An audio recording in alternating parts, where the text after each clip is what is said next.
Welcome, everyone. Thank you all so much for coming here this evening. I'm Aaron Engel. I'm the superintendent for the school district of La Crosse. I am thankful that we don't have the weather we had last week, or none of you would probably be here. You'd be out enjoying that. But now that it's miserable outside, it's probably a little easier to think about coming here and joining us. So thank you so much. Really appreciate you taking the time and the commitment to be here. This group was put together as a result of nominations from our school board and administration, and thinking about folks in our community who could represent the diverse, broad population that we have here in La Crosse, folks who were from across constituencies and who were thoughtful and supporters of public education. So thankful to have each of you here today. We're fortunate to have a wonderful facilitator here with us. Joe Schrader is an independent Wisconsin-based educational consultant, and he's here to help us through this facility advisory committee process. And with that, I will turn it over to him. Thank you all for being here. Thank you very much, Aaron. Again, I'm Joe, so again, we'll be getting to know each other over the next many months when we work on this, one night a month. Keep it to that. But again, so I'm Joe, just keep that in mind. Again, please call me that. Nothing more formal is needed. I just want to start with a little connection. Yeah, I'm a Wisconsin native, born and raised, 35 years in education, anywhere from teacher, coach, up to superintendent. And then the last 11 years I worked for, during my day job, as Wisconsin School Administrator, so I pretty much am involved with helping schools and systems get better to serve all students and communities in all sorts of different ways. So, and then when I can, if I can fit in and out, this is me doing something outside of that. So this is me trying to just, again, if there's communities that need some help with something like this, I'm happy to do it if I can fit it in. So, and I want to tell you one reason why, particularly around La Crosse, I've never lived in the area, but I have had very meaningful connections and impact in my life through going back to as a kid. The most meaningful one is my wife I met here. She was a La Crosse graduate. I met her when I was a freshman in college. I was visiting some friends, Drake, on the campus. I mean, you know, Drake, right? So I met her from high school friends. A couple of years later, we started dating. 35 years later, we're married. We have 3 daughters. Our oldest daughter was also UWL grad. One last connection, and we'll get on with things. If you are, you know, Big Al's is one of the places that's been around forever. My wife and my daughter were both servers there. So if you were had pizza there in the 80s or even 12 years ago, you probably met them. So anyway, it's good to see you all again. I'm so old, I remember when it was Big Al's and Carly's. But anyway, so good to see you all. I'm really honored to be here. I do want to just start with just a part of the transparency piece here. So that's partly why I'm hired here, is just to have a really, again, above board, transparent process. It's, you know, a number of issues that are important to the community, obviously. So that's part of what I'm here to do. I like to say I'm from Switzerland, really. I'm not really, but you know, I'm not from here. What I want is a really good process that really reflects the cross-section of what you all think about the issues before you, and then you can make good advisory recommendations to the district about these, as we'll go into today. So just part of that commitment to it, just you'll see them as they unfold today. So one of the things is, you know, every meeting is going to be here. They're public, they're posted. They're going to be, again, there's going to be, as we see here, you know, it's being recorded. It'll be, so video recorded. There's a district website, which I'll show you a little bit later this evening, where that's been initiated designated for just this work, where people can already find things that we're going to be looking at tonight. It'll also be the ongoing repository for things that get updated as, you know, meeting minutes and developments and such. So, and then on top of that, just know that, you know, there's a commitment to the transparent and a productive process. So, you know, one of the things is, you know, we recognize that you're giving up your evenings. And so, and I am too, I drive from the Milwaukee Metro when I come here. So again, we're trying to find a way to do this in a reasonable fashion that's transparent and productive. So what that means is when we have conversations, again, everyone's welcome to know what's going on, listen, what have you. The conversations we're going to have that ultimately will lead to advisory recommendations for the district, those conversations are really going to be relegated and reserved for the folks on the committee. So the folks, you know, tonight at the tables that you see the tablecloths, tonight you're sitting with, you know, a certain few folks. Maybe you just met all new people. I'm not sure. Maybe some that you have known or not. Just know that we're going to continue to intentionally try to mix that up. So part of it is we continue to learn from one another. And again, you all represent the community. You'll get to build community as you're also doing this good work for the community. So again, hope that makes sense. Before we get into the brass tacks, which we have a lot to do, I would just like to start with this quick little story. I think this is important, particularly when there's someone like me, a stranger, and coming to a place with some kind of big work to do. So here's the quick little thing.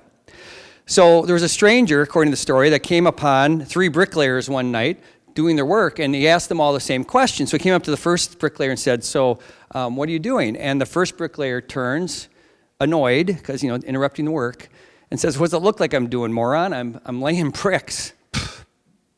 Okay? So the stranger keeps walking and says, so what are you doing today? And the second bricklayer had overheard the earlier conversation and said, kind of full of herself, saying like, oh, I'm making $48.50 an hour. That's what I'm making.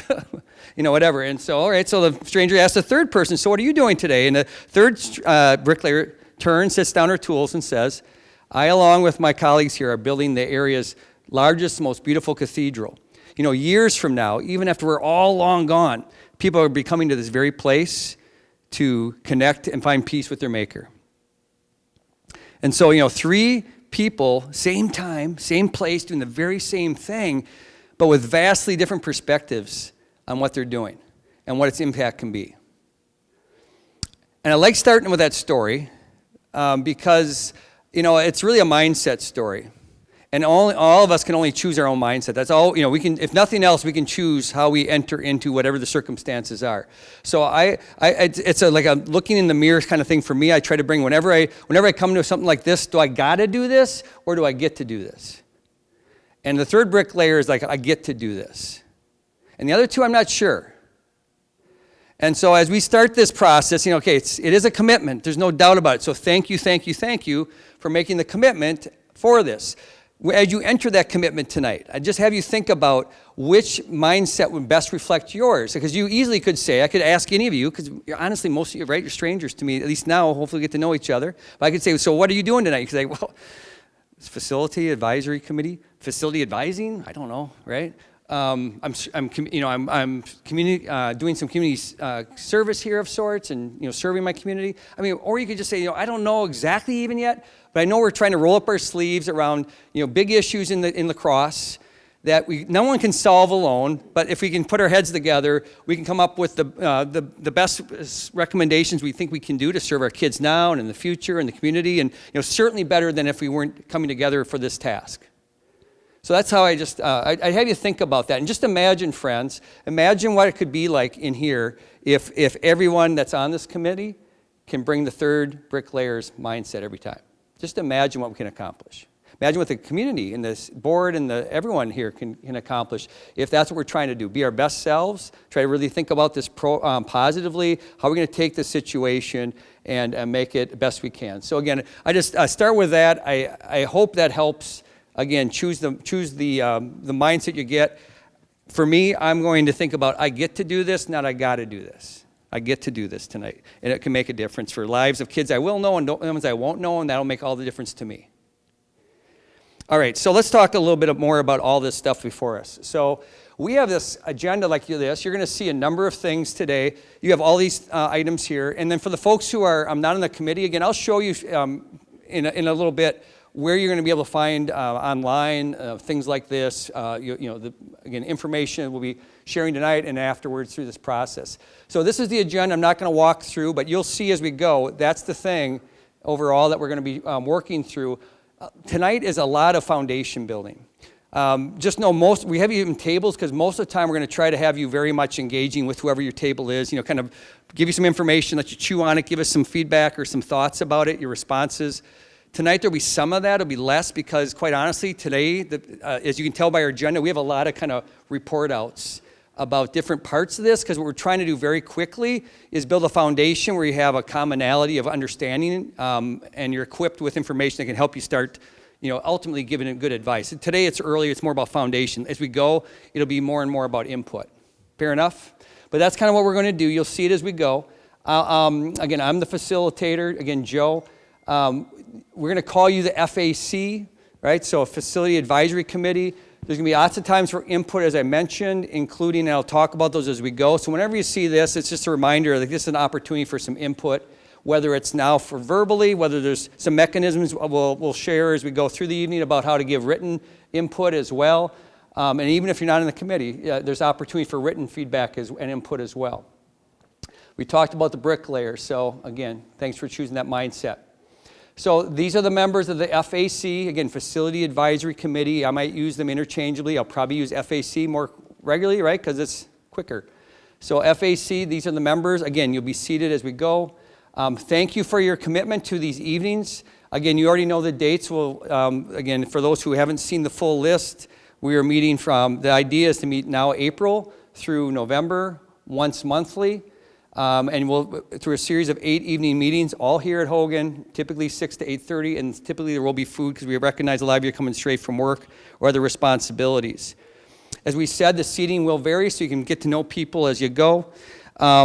You really are tasked, the big picture, you're tasked with making recommendations in an advisory fashion to the district about facility needs. That's the bottom line. So if that's, what's this group doing? You're making advisory recommendations to the district about facility needs in the school district. We are going to have, like I said, lots of opportunities for engagement, a little less today. We're all adults here, so if you need, I'm not going to build in breaks, like we're going to say, okay, take a 15-minute break, because we just have quite a bit to do. If you do need to take a break, or bathrooms in particular, they're just out through that door, take it as you need it. And again, there will be some opportunities, particularly for input at tables. Maybe that's a time where, if that's where you're trying to time up and not step out on a presentation, know that we'll have some of those built in to today. Okay, so again, welcome. I'm going to look forward to getting to know you. As you know, later on when you're talking in tables, I'm going to take some pictures of you because part of my interest is to get to know you by names and face. This will be the last time I see you. Hopefully I want to know you by name and face, so that's why I'm going to be doing that later so I can kind of do a little prep of my own. And I want to personalize this as much as we can. Thanks to the school board members who might be here as well. I mean, they have lots of duties, but they might be interested. Is there any school board member here tonight, just in case? So thank you again for your service. Thanks for being here tonight. We also, again, they're here to be present. Again, they're ultimately going to see the recommendations that come out of this committee in an advisory fashion. Again, administration may be here. We're definitely going to have some of them present even tonight yet. We're going to hear from 3 of them, plus a gentleman, Bill Foster, who's leading us in a survey effort as part of this process. So you're going to hear from a number of them tonight. Others are just here in case we have questions or just to, again, be present. So again, if you're an administrator, if not on the committee, you just raise your hand so people kind of get a sense who's in the room. So again, thanks for your service. Thanks for being here. And also then we're going to move into the grounding here, what we're trying to do. So you should have this in your packet. These are the tasks, if we may. All right? So these are the tasks because we are tasked with some things. And if you're like, okay, I get the idea, Joe. The big picture is we need to be advisory. We're going to give collectively advisory recommendations about facility needs by hopefully December. That's the big picture.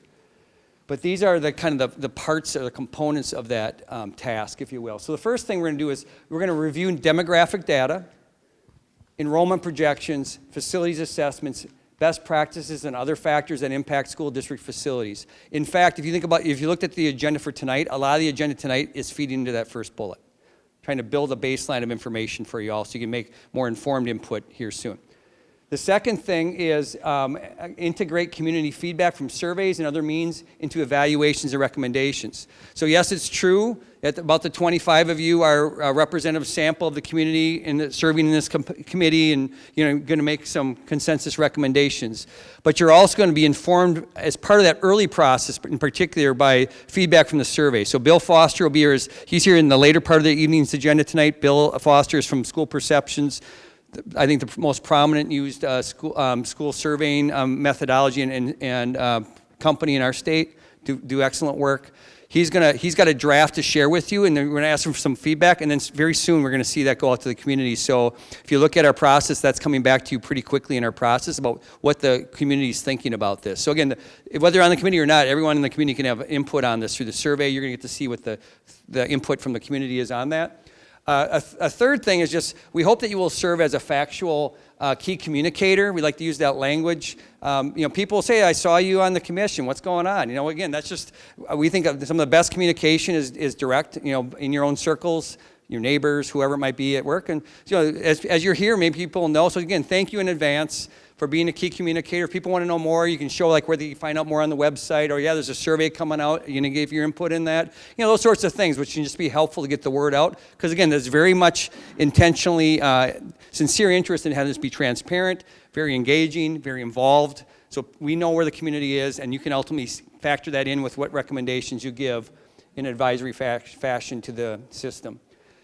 Fourth bullet, explore, evaluate, and refine. Can you say it with me? Explore, evaluate, refine. One more time. Explore, evaluate, refine. I'm saying that because you're going to see in a minute, like that's the process we're going to be using. Like sometime it'll be like we're going to explore something. Next time we're going to think about, okay, now let's evaluate what we could do. And then ultimately, like what's we're going to refine. So I'm having you say that so you can kind of see that's the kind of the approach, kind of a three factor or staged approach to like what we're going to do with some of the tasks we have, which are what you see here next. In fact, in this bullet. So one of the things you're going to explore, evaluate, and refine are potential elementary school arrangements and possible consolidation options. You'll first explore them. Then you'll evaluate what's explored. Then you ultimately refine some thoughts about what might be something that the system could need to do around that. The fifth bullet will be around middle and high school facilities improvements. Again, I don't live here, but I'm aware that in the last year or so, the community has given strong feedback about secondary facilities, namely, as far as I understand, correct me if I'm wrong, but again, value 2 high schools in the community. Middle schools were 3. Now part of the effort is that we think 2 is what can help balance out with, matching the enrollment and all that and projections with the facilities we have and our need to balance the budget. So again, it's gone from, 2 high schools what the community values, from 3 to 2 middle schools. So 2 high schools, 2 middle schools. That's great. That got resolved. What didn't maybe get resolved yet, and what the district's looking for some input, if we can fit it into our process, which is part of the plan, is to give a sense of what you see here in the fifth bullet. Explore, evaluate, and refine what improvements, with those improvements that could result in equal opportunities for students. So regardless of where a student goes to school or where the student lives in the community, they would have a comparable experience or opportunity for programming or what have you. So we're going to take a look at that because we know the structures are set, but then what about the experiences and the opportunities for kids? That could be part of what we're looking for to help get some input on that as well. And so you need some background about that. Okay, because again, the situation's changed because, in fact, for example, there's 2 middle schools now moving forward instead of 3. And then the last thing, of course, is the report. So there'll be ultimately us all coming together in a report to the board. Again, it's advisory. I keep using that word because it just takes the pressure off. Your job is to be very thoughtful, the best you can, to determine this consensus in an advisory fashion to the duly elected board and to administration as well. So I'm just going to push pause there. Is there a question on the task? Because that's really, if you're kind of like, why am I here? I wasn't really sure. Those are the things we're going to do over the next 8 meetings, and you're going to see them built out. Okay? So here's how you, again, for the real linear sequentialists, we're doing our best. We've actually, Mr. Engel and team and I, we met via Zoom at least 4 or 5 times to get ready for this. So we did our best shot at it. Maybe this tweaks a little bit, but we think this is how it's going to play out, at least big picture, meeting to meeting. Again, what you would see, these will actually be the key points that will lay out into an agenda. But you can see, for example, we're going to, already next meeting, we're going to explore elementary school consolidation options. So what comes after explore? You're going to evaluate them, and then we're going to start refining them. And I could do the same thing here as we go through, like you're going to start exploring secondary, and you're going to evaluate them and then refine them.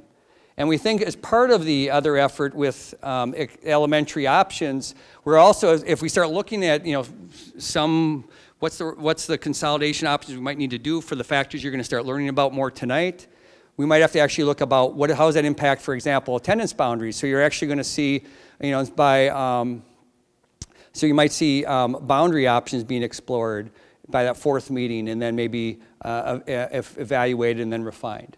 So again, you can kind of see how this rolls out over time. Ultimately, those last couple meetings, we're really trying to figure out how does this come together in consensus recommendations from this committee on behalf of those tasks before it. Okay, so making sense?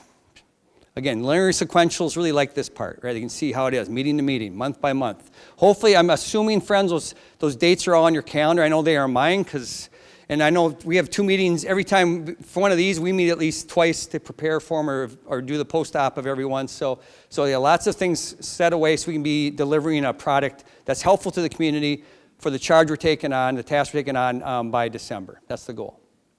All right. So where do we get guidance on this? So the board has, La Crosse school district has a board governance policy or policy governance approach to, being good stewards of the community's resources and all that. So that means essentially your policy says basically, this is the board's policy which your school board sets, but then it says basically, this is the things the superintendent shall do or will do, and these are the things that the superintendent may not do often. And so we have some guidance. Sometimes I'll use the term parameters. So, when we make ultimate recommendations, we aren't like in the absence, like we're not stop making it up. We have to work within the task that we just talked about, and we have to work within the policies and the guidance that those policies give. Again, guidance or parameters. So some of the language you see here, you're going to see again. In fact, you're going to see it, maybe some of that language show up in even some of the survey pieces tonight. I just want you to know, if you're interested in seeing where a lot of that language comes from, it actually comes from like these relevant policies from the big level of policy that makes up how your system's governed. So again, we don't work in a vacuum. We go from there. All right, so that's a lot of information. I did my best to 10 minutes share it with you. Whew. All right, so let's do this. I want to see what's in the room. Again, part of my job is to help make, even when it's a big info load like today, make sure you're still engaged. Make sure I hope if we can even be a little fun with it as we go, see what's in the room. So here's what we're going to do. This should be really quick. Now here's what will not make it good. If people take like 40 seconds each, this should be like a 10-second or less thing without rushing. So here's what I'm going to ask you to do. I'm actually thinking about one word. Like when you just heard that, I know our charge now. I kind of know what the plan is. I kind of know the parameters a little bit. Know a little bit about this guy who at least met his wife here. I don't know what it is. They had food I liked. I don't know, maybe not. Whatever it is, but there's one word. So my sense is like, what's the word you're bringing in like right now? This at the start of this thing, and I'll model it. So what you do, quickly also let people know who's in the room. So I would say, if I'm here, hi, I'm Joe. I'm the facilitator, and my one word is committed, because I'm committed to a transparent and productive process. See how that was less than 10 seconds? My name, my role. You could say I'm a parent and I'm a teacher. My one word is X. I'm going to give you a minute to think about it. But what I'm looking for then, again, is I'm so-and-so. I'm a teacher, I'm a parent, or I'm a whatever it might be. And my one word is this. And again, it's the one word that comes to top of mind as you're coming into, what you're bringing to your participation in this committee. And it'll be for the committee members here, okay? Are you ready? I know and we're going to try to keep this moving. It should be, if it is like dragging, we're not doing it right. And when we get done, here's the last thing we're going to do. It's going to be, again, I'm Joe, I'm the facilitator, and my one word is committed. And then, and then I'm going to say, welcome, Joe, and we're going to do a little power clap, because that puts energy in the space. So then we're going to say, all right, so it'll be Joe, 1, 2, 3, clap. You know how this goes, right? We're going to try it. And my word is committed. And I'll say, welcome, Joe, 1, 2, 3. Yeah, okay, and you're next. And you'll be with the mic. We'll just keep rotating mics. Go ahead. I'm Nell Saunders Scott, Executive Director for the La Crosse Public Education Foundation and a parent, and my word is curious. Welcome, Nell. 1, 2, 3. Hi, my name is Ed Scholl, work at UW La Crosse, Planning and Construction, and my word is future. Future? No, your word. Oh. Your name, I'm sorry. Ed. Ed, thank you. Ed, 1, 2, 3. Thank you, Ed. You did so well, I messed it up. I'll do better. My name is Katie Bittner. I'm a parent, and I also own a small business in town and sit on the library board. My word is absorb. I'm hoping to absorb as much as I can to truly understand the challenges that we're facing. Welcome, Katie. 1, 2, 3. Hi, my name is Mac. I am a parent and on city council, and my word is motivated. And welcome, Mac. 1, 2, 3. Working on the reps. Thank you. Hi, my name is Matt Johnson. I'm a building engineer for the school district. I'm a parent, and I'm excited to see where this is going. Welcome, Matt. 1, 2, 3. Hello, everyone. I'm Heidi Odegaard. I'm a parent, also a member of La Crosse Public Education Foundation. I have 2 words, creative solutions. Welcome, Heidi. 1, 2, 3. Hi, I'm Michelle Powell, and I am a teacher here in the district as well as a parent of 2 children that go through our district. My word is open. Thanks, Michelle. 1, 2, 3. Hi, my name is Linda Hanson. I'm an administrative assistant at Spence Elementary, and my word is community. Thank you, Linda. 1, 2, 3. Hi, my name's... We're going to do that one better. You got to have some energy to it. So, Linda, 1, 2, 3. Yeah, that's the way. There we go. Thank you. Hi, I'm Bill Lonzo. I'm a local contractor, and my word's challenge. Thanks, Bill. 1, 2, 3. Hi, I'm Jerry. I am a local parent of a couple kids here. My word was Nell's word. I don't want to think of a new one. Curious. Thank you, Jerry. You can be curious too. 1, 2, 3. Good. My name is Taylor Ledvina, and I work at the YMCA. I'm a parent, but my word, okay. I'm also really funny. I have to say it, but my word is going to be youth. And I say that because I feel like I am one of the youngest in this room, but I bring a totally different perspective, okay? Benefit of the doubt here. And I talked way longer than 10 seconds. Or 40. I'm Andrea Train. I'm the planning director for the city of La Crosse, and I have a 1-year-old daughter, and my word is future. Thank you, Andrea. 1, 2, 3. I'm Joan Park. I work at the Boys and Girls Club. In addition to that, I am a parent of 3 kiddos in our district. My word is information. I am an information nerd, so I'm really excited to get a bunch of facts that'll help us all make good decisions.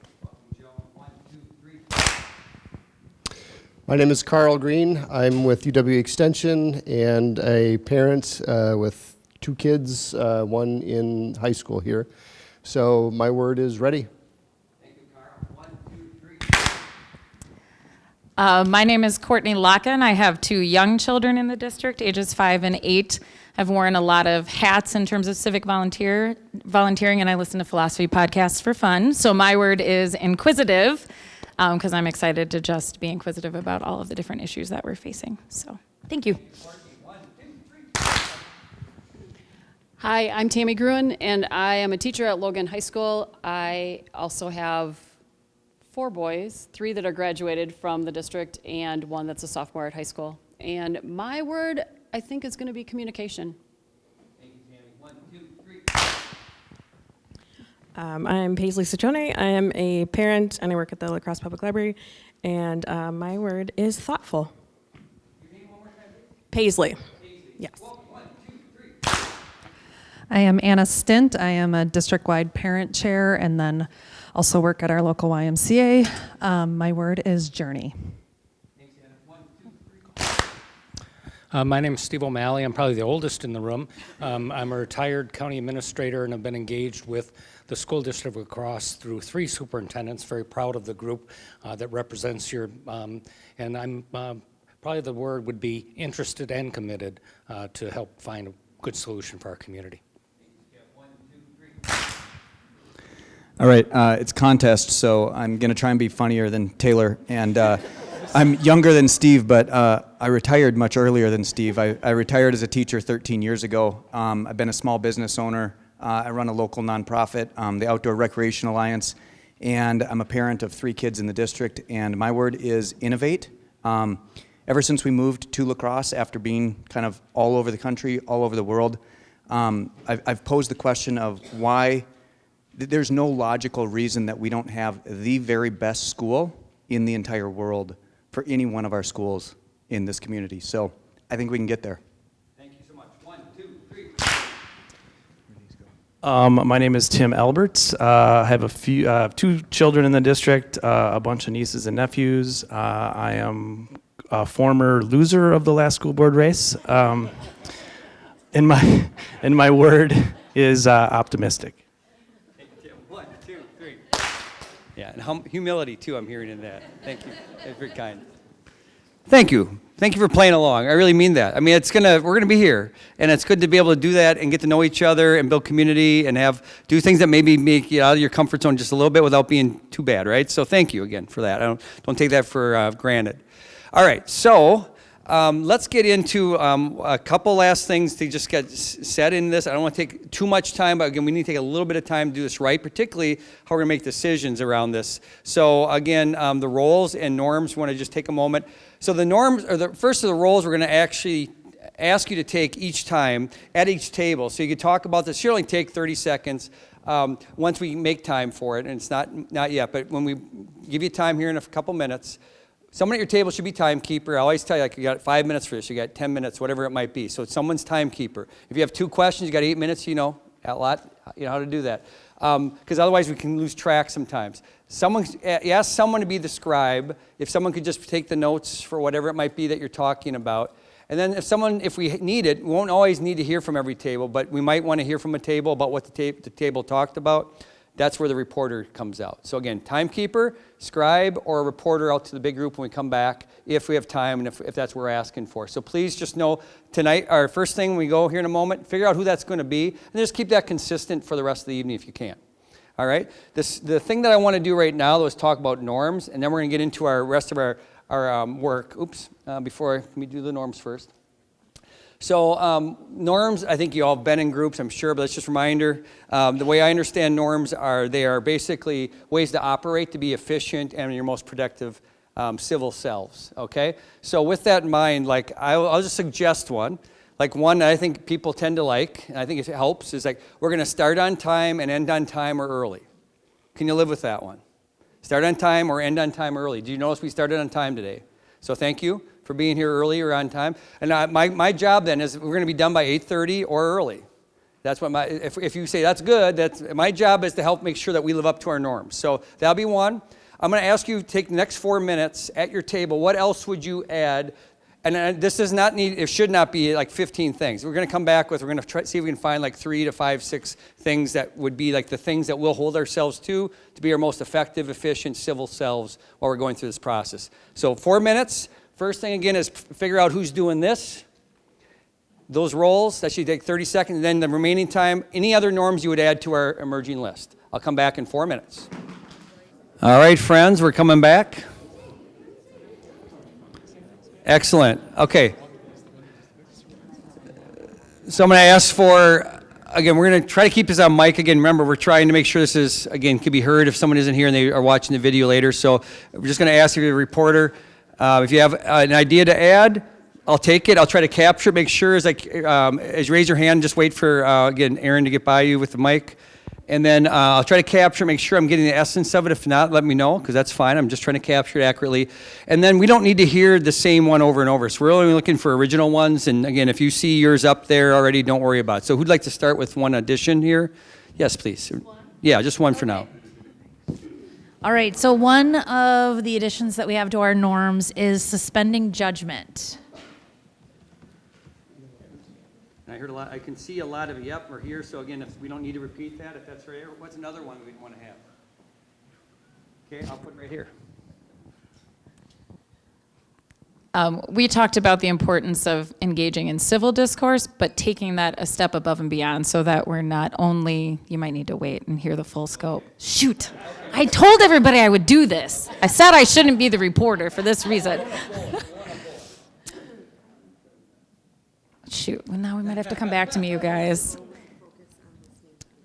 Focus on be civil with the focus on listening to understand. There you go. Sorry. No, it's perfect. Yours was so succinct, Heidi. Something like that? Is that captured? Yes, thank you. You did great. See, and it's always better with the team, right? How about here? Anything to add to that? Who is the reporter? So we just led with a very rounded and robust of respecting others and self. And self, like including yourself.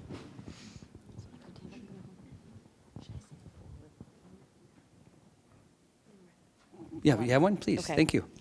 All right, so one of them was like really forward-looking and not necessarily like needing to rehash, if that makes sense.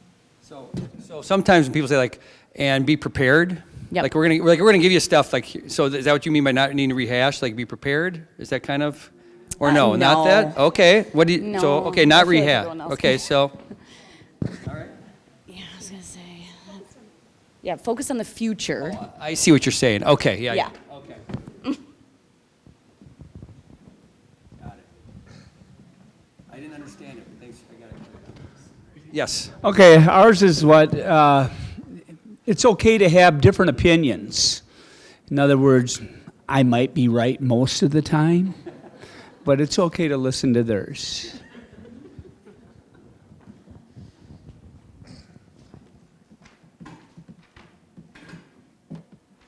Anything else that would be a novel idea before we look to? Need to do this. I would like to, the one thing I always want to make sure I see, because I think it'd be a number of things, those will all work fine. And the also thing I'll just say is we'll come back to these next meeting, we'll make sure they're working for us. I think if we're like trying them on like a suit today, and then we'll see like how they worked and if we need to adjust, we'll start with that next time. But because I know we want to get into the stuff too, right?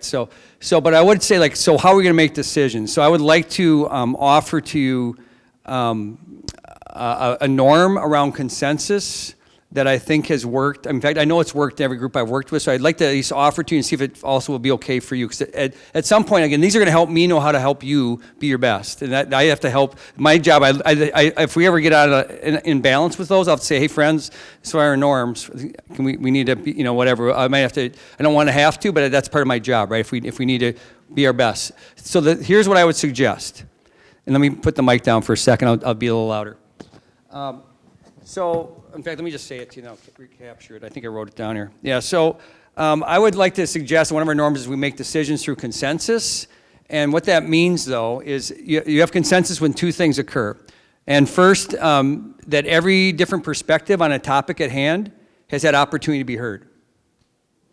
And then once you have, we're talking about some topic, it might be at some point later in our process, like something around an arrangement of elementary schools or a consolidation. We think that's an option, maybe there's an option, and we're hearing people's perspectives on the different options that we're talking about. Okay, and you might actually hear me say, like, are there any other, we've heard this perspective, we've heard this, is there any other perspective we need to hear? And if at some point, it's all been said, and then I'll get to the second point, and then we determine where the will of the group is. Like I'll just say, so where you've heard this, I'm going to ask you to vote or ask you to give it which option do you recommend? So again, overall, with that example in mind, we make the norm would be we make decisions through consensus, and we have consensus when two things occur. First, every different perspective on a topic at hand has opportunity to be heard, and second, once we have that shared, the will of the group is clear. And then we go forward with the will of the group. The will of the group could be a unanimous thing. Sometimes it's unicorns and rainbows, and everyone agrees. Sometimes rare, but usually it's some level of majority with the will of the group. Fair enough? That seems like it works. We're going to have to use some norm. If we don't have it here, I don't want to make it up later, like how we're going to make decisions. I'd like to do it from the outset. Fair enough? Okay. So I will capture that. I don't want to take the time to type it, but you'll see it, and you'll see it again. I just shared it, and just so I can keep us moving, because we have a number of presenters, and that would take me 2 minutes of you watching me type that. So just know it'll be there.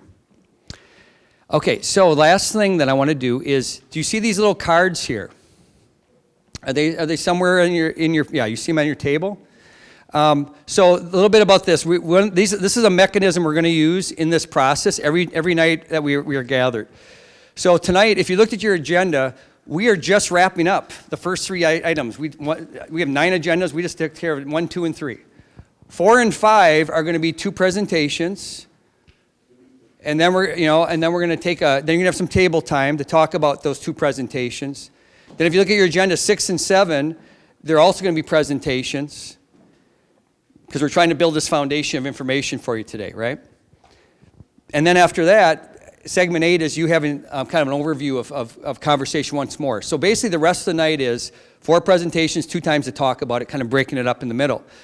If there is time, like we have a general thought of how much time we think we need to get you on your way by 8:30 as promised.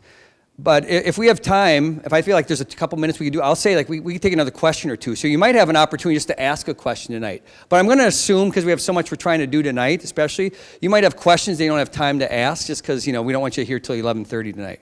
So if you have a question that you have time to ask and you want, use the QR form. We're going to capture those at the end of the night, and then what's going to happen, administration, whoever is going to need to answer, we'll respond, and we'll have those in advance of the next meeting.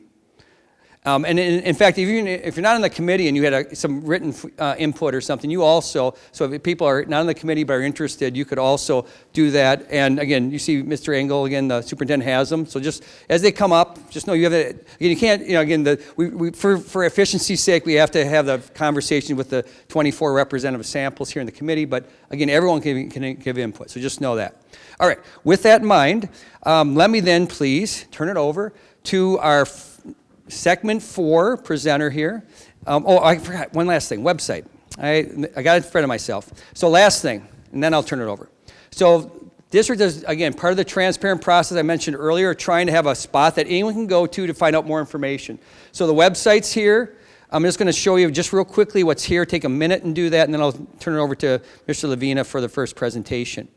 So again, what you'll see here, this is, where could you find this? So you can find this on the district, so you see where I am here, the district website. Go to district, off the main page, and you can see it. It's actually highlighted here. You can see facilities in blue font, Facilities Advisory Committee. So if you want to see where you could find it, I know I have a web link, a URL address, but you could find it that way as well, just going right now. And you will see all sorts of things. A lot of the things we're seeing tonight are right here, these supporting documents. There's an overview for it. You're going to see as we go, we'll be continuing to build where this is where agendas, minutes, recordings like tonight are going to be, etc. There's other things you could do, updates as we go. And if you want to contact, another way of giving a message or input besides the device we just said, the question response or QR form or QR card, you could also do it this route. Again, we're going to try to keep up with those as we go through the meetings. Between meetings, we'll collect them at the meeting, things that come up, and the themes that we see we'll be responding to, we being thank you administration. All right? So, all right, there it is. With that, I'm going to please then introduce again, our first presenter of background information, Mr. Joe Levina, who is the Director of Buildings and Grounds. How about a round of applause for Joe, please? Thank you. Please call me Joe, and my word for the day is excited, because I'm excited to see where you lead us in this process. And so I'm excited because I think kids are going to benefit, our community is going to benefit by the decisions that you make. And so it is an incredible honor and a privilege to serve you in this role. It really is. I've had 3 of my own children graduate from the school district of La Crosse. I've had a son-in-law and a daughter-in-law who've graduated from the school district of La Crosse, and I have 6 grandchildren, 3 of which are in the school district of La Crosse right now, and the other 3 will be there soon. So the decisions that you make through this process will affect the Ledvina family for generations to come. And so I want to start off by Penn State Center of Evaluation Education Policy Analysis says this: a body of research over the past century has consistently found that school facilities impact teaching and learning in profound ways. Yet state and local policymakers often overlook the impact facilities can play in improving outcomes for both teachers and students. Acoustics, noise, air quality, lighting, you can see those, and I'd add safety to that issue as well.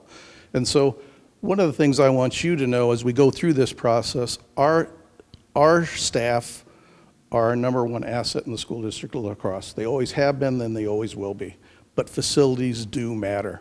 I have the picture of these 2 young ladies up here to remind us that every decision that we make today is not just about bricks and mortar, it's about students. It's about students in our community who will benefit from what you decide to do. And so what I'm going to do is try to give you just an overview of where we are today and the issues that we're dealing with. When we look at facility initiatives, we've already talked about that. Operational expectations for facilities OE12, we take to the board every year. And so next in May, I'll be taking to the board all the things that we're required to do that prove that we're taking care of our facilities and looking for the future. We have a strategic plan for education equity that ensures students, no matter their economic, social background, or where they go to school, that they'll receive equitable education in the school district of La Crosse. We have a long-range plan. We have policy 9100. We want to be accountable to the public, and then we want to practice good stewardship of resources. Those are the things that drive us in buildings and grounds. So when we make decisions, when we take things to the board, those are the things that we're looking at as we go through that process. We truly are a community building beyond the school. What you're looking at here is data that we have from July 1, 2021 through June 30th, 2022. This is the year after COVID, probably underreported as well. We have on there 41,635 hours. Those are hours beyond the normal school day that our buildings are being used by our general public. And I will tell you that's probably underreported. 7 days a week, literally 20 hours a day, our facilities are being used by somebody. And so as you make decisions today, that process really affects almost everybody in our community. People ask me, what keeps you awake at night? As we go through this process, I can tell you one thing keeps me awake at night, and that's that if our facilities aren't safe for our students and our staff and our visitors, if something happens because we didn't take care of those facilities, that's on me. And so those are the things that keep me awake at night. And so we'll talk about that as we go through some of these aging facilities. So what is our facility inventory? We have 9 elementary schools. We have 3 middle schools, which you know Lincoln is going offline very shortly. But right now we have 3 middle schools. And we have 3 high schools. And then we have Hogan Administrative Center. And then we have a shop down on Isle of Plume. That accounts for 1,500,000 square feet. So we have over 1.5 million square feet of facilities that we take care of every day. To put that in perspective, we spend about $1.2 million every year in capital improvements. That's less than 80 cents per square foot. If you want to put that even in a bigger perspective, if I were to replace the ceiling, that's $3 a square foot. If I were to change or replace a parking lot, $10 a square foot. We have over 23 acres of roofing. If we were to replace all of our roofing at one time, it would be over $18 million. So just to kind of put that in perspective, when we look at funding, what that does and the decisions we have to make. So every year we have to make decisions based on our funding on what's the best way to spend those dollars. And you can see sometimes those decisions are very difficult to make. If you look at site acreages, we have 127 acres that includes athletic fields, that includes parking lots, that includes our facilities, that includes playgrounds. And so all those things are involved in that as well. And then everything in red, what you'll see there is everything that we've done since 2008. I picked out 2008 as a starting point because in 2008, our community passed a referendum, a $19.5 million referendum in 2008. If it wasn't for that referendum, that allowed us to get caught up. And so that's a lot of times why we're going to referendum, because we're underfunded during the regular school year, so we have to go to referendum periodically to kind of catch up what we're doing. So that referendum in 2008, when I talk about allowing us to catch up, these are the things that we did in 2008. Really important stuff. If you look primarily, most of our money was spent on safety for our schools. We addressed emergency egress lighting, addressable fire alarm systems, emergency response communication.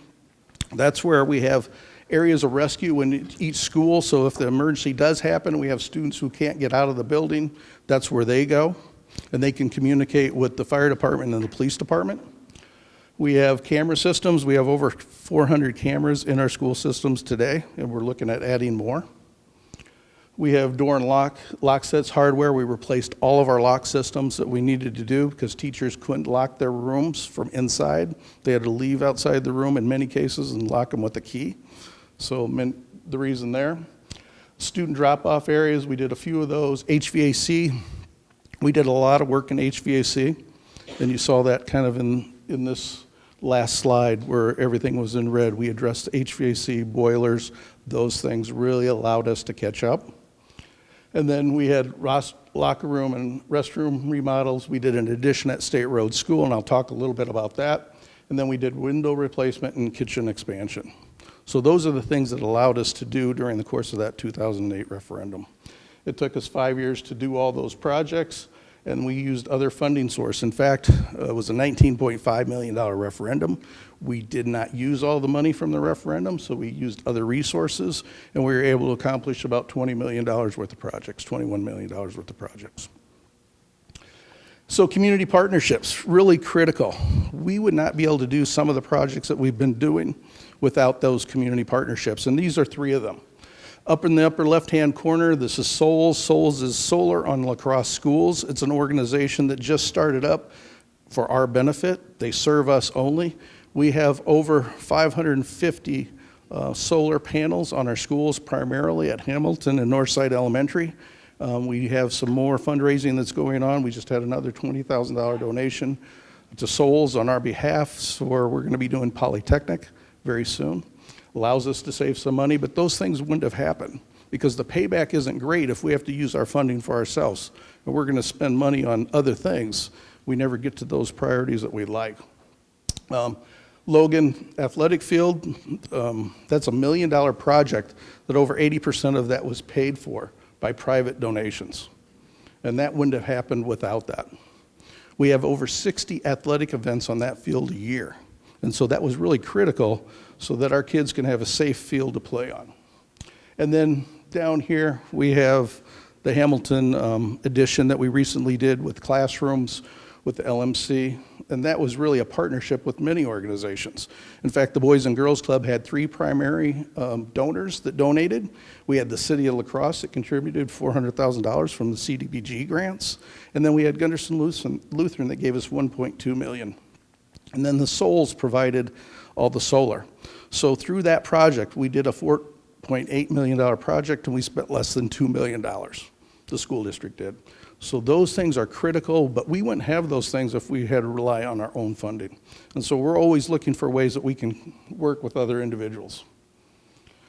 And then here's the additions that we talked about, major additions. We had an addition at State Road School that was a part of that 2008 referendum where we updated the office area, and then we added 4 classrooms. We did the Hamilton, you see that in the community center. You see the Northside Elementary School that's really become the pride of the North Side that gets used when we look at those building use hours, gets used all the time by our community. And then at Longfellow, when we did a secure entrance, we had to do a small addition there. So those are the things that we were able to accomplish since 2008. So how do we address the capital maintenance and improvements? We have a process that we follow every year. So every year, I sit down with the building engineer and the principal, and we go over what their needs are. And this is the process we do. We go over everything, we evaluate everything in the current project manual book, and we'll address that further as we go on. But we look at our capital improvement book, we look at the projects, we evaluate those. Are there any that need to stay? Are there any that need to go? We discuss any potential new projects, and then we prioritize that projects. I ask them for their top 3 priorities by school. But with $1.2 million, very seldom do we get to everyone's 1, 2, 3 priority because we have to make decisions like a roof that needs to be replaced over some of the other things that may be important. We estimate any new projects identified. We add those projects to their capital improvement database that I keep a list of projects with. We bring recommendations to the board, and then once we do that, we design, we make specifications, we put them out for bid, and then we manage the projects. We're always looking ahead. When we talk in terms of capital improvements, I'm always looking out 18 to 24 months ahead. And that's about how long that process is. So when you start thinking about long term, it doesn't take long to kind of accumulate. This is what the overview, and this is just the recent, this is a snapshot in time, but this is where we are right now with the capital improvement book. I will take some time in further presentations to kind of look more in detail. But this is what we identified. Thank goodness we passed a referendum recently. Because we passed that referendum, and I want to thank all of you for supporting that, but because we passed that referendum, we are going to spend an additional $2.5 million next year on capital improvements to go along with the 1.2. So we have $3.7 million to spend. And so we're really going to be able to do some things. We're primarily going to be focusing on this, on the middle schools and the high schools, but that list will be coming out. And so that's what we're projecting. We're looking at, if we look at our list, we have about $118 million worth of needs. And you're probably saying, wow, that's a lot. It is. But one of the things that someone says to me, well, why do you need all that stuff out there? Again, it's important for me As I report things to the board, as I report things to the superintendent and the executive director of business services, I don't want there to be any surprises as we move forward, right? The last thing I want is for me to come to them and say, I need to replace this roof next year, and I didn't have it on the list, and it's going to cost $4 million to do it. And so it's really important that we have a good list so we can make sound decisions on how we're going to spend every single dollar. So what is the decision-making process that we use? We put this out there. Safety and security, always number one. Always the number one thing. If you look at our board a few years ago, they gave me a directive, we need to spend more money on safety and security. That's where we did all the secure entrances in the school. And we spent millions of dollars, but that was a board initiative. Regulatory compliance, we're always looking at that. Board initiatives, improvement and maintain learning environment. Unfortunately, very seldom do we get to that bullet point because we're so busy spending money on the others. Consider priorities provided by individual learning teams. We look at those. We consider operating costs and then consider the level of community support. I never want to bring anything to the board that I don't think the community would support, and that's really important when I do that. I'll be taking those recommendations May 1st or 2nd to the board for next year's. And so when you look at a long-range plan, I love this quote, one of the great challenges facing America is building our urban school systems. What we have before us can be considered daunting, but still a tremendous opportunity. And I want to thank you again because I think the opportunity before us with community input is going to be great. And I'm excited to see where we go. I end with this picture. This is a picture taken in September of 2013. And this is where we did the groundbreaking ceremony at the former Franklin site, currently the Northside Elementary site. And these were the students that came on the first day of school as we were doing groundbreaking that had a big sign that said thank you. And so just a reminder why we're doing what we're doing. And so that was an exciting day. And 11 months later, we were moving into Northside Elementary, 86,767 square feet, 300,000 under the bid document. So we finished under budget in 11 months at $164 a square foot, which wouldn't be heard of today. But it was all for those kids in that picture. So I end it right there. That's just a quick overview. We'll be discussing more things as we move forward, but thank you. Questions? I think we have time for a couple questions, perhaps, depending on how long it takes. Yes, I'll get the mic for you. Joe, I noticed that the emergency response communication systems aren't installed in 4 of the elementary schools. Is that even feasible cost-wise, and why do we need them? Thank you for emergency response ones. They are in every school. We just didn't fund them through that source. So we are funding, and thank you for bringing that up because that's an important point. So all the schools have the same level of security and safety. We just funded them earlier than some of the others. Good question. Anything else? Is there one more question yet tonight? Yeah. On your mechanical sections, and when I say that, that's the plumbing and the heating and good stuff like that, electrical.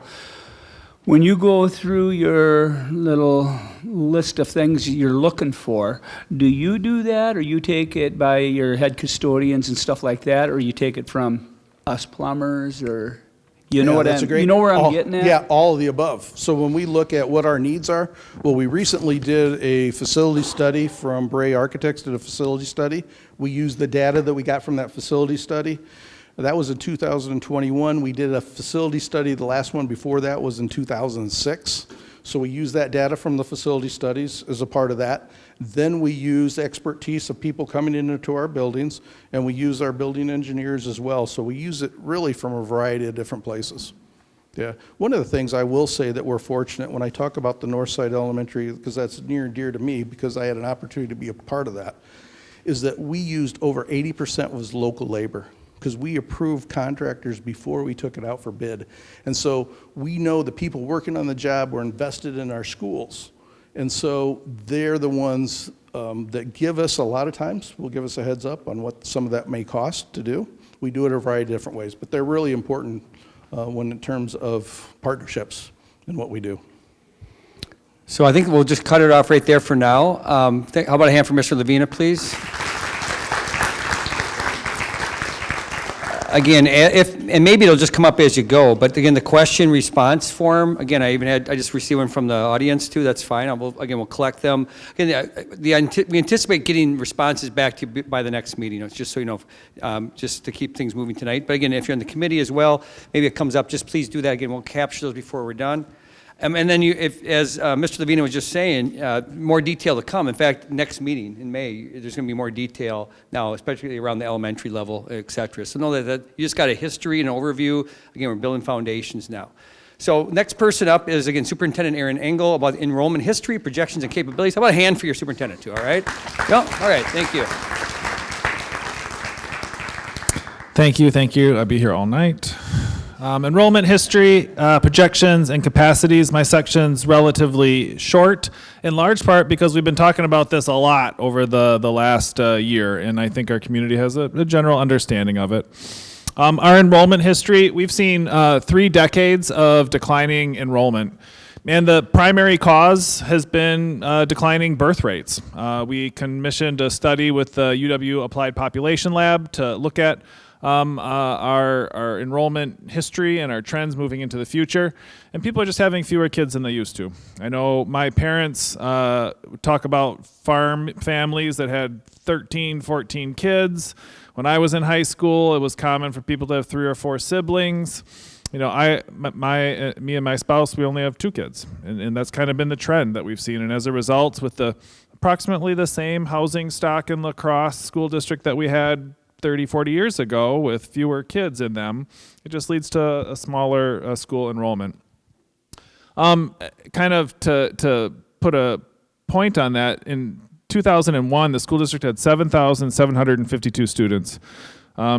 We have lost 1,792 since then, almost 1,800 students, almost 25% of our population.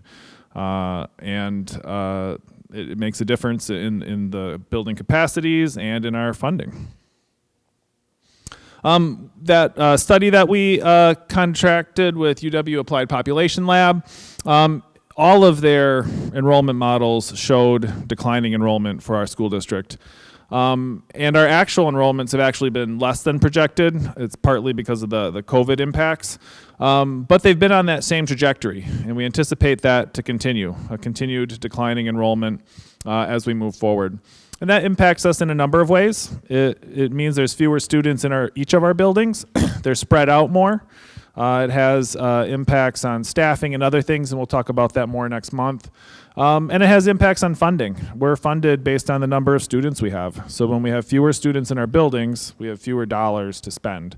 And we need to become more efficient as a result if we want to continue the same level of service to our students. We worked with Bray Architects to do a building capacity study and look at our utilization in our buildings. And this chart here shows the utilization rate in each of our buildings. And this is when, this year, for when Lincoln is still online, the average for our elementary schools is about 70%. We could fit about 30% more students in those buildings. And it varies depending on the place, you know, from a low of Hinchin at 55% to high of Spence at 79%. At the middle schools, averages 47% this school year. And at our high schools, it averages 61%, with Logan at 47 and Central at 76. When we consolidate to 2 middle schools, we do become a little bit more efficient at the middle school level, but it's still only at 66% of the identified capacity of those middle school buildings. It doesn't always feel that way. If you walk in our buildings, every single space is used. Our teachers take advantage of everything in order to provide the best possible education to our students. And so you'll see every classroom used, and it feels like it every day.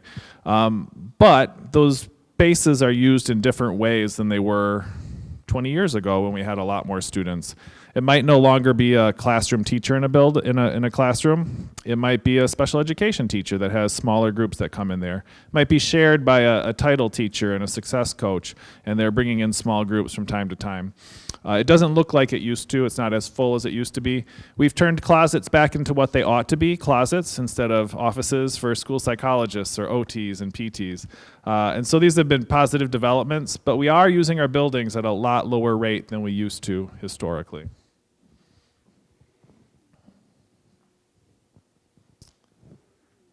That's all I have. A little bit of history, a little bit of projection, a little bit of utilization. I can probably take one or two questions if folks have them about that. I'm just going to give you the mic. Just a quick clarifying question. The elementary school capacity and enrollment, does that reflect the public charters that are housed in those buildings as well? Let me just eyeball it real quick to make sure I don't speak out of turn. Yes, it does. Okay, thanks. Yep, 379 at Northside. That includes both Cooley Montessori and the 4515. And would we strive for 100% utilization, or truly like ideal is actually maybe 90, because yes, we don't want a school psych in a closet?